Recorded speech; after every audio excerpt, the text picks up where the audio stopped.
Hi up guys, in this video I'm gonna show you how to backup your camera roll on Snapchat. Firstly guys, make sure that you're on your profile section on your account, and right after that you need to click on the settings button on your right upper side. Then you need to scroll down and go for who can selection and choose the memory section. Click on that section, and here as you can see on the first side I have SmartMath backup.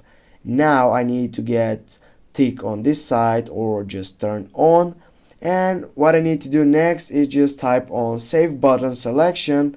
Then I need, as you can see here, you have three options for memories, camera roll, and camera roll only. I need to choose the third one, and now get back. And now guys, with that you know how to back up your camera roll on Snapchat.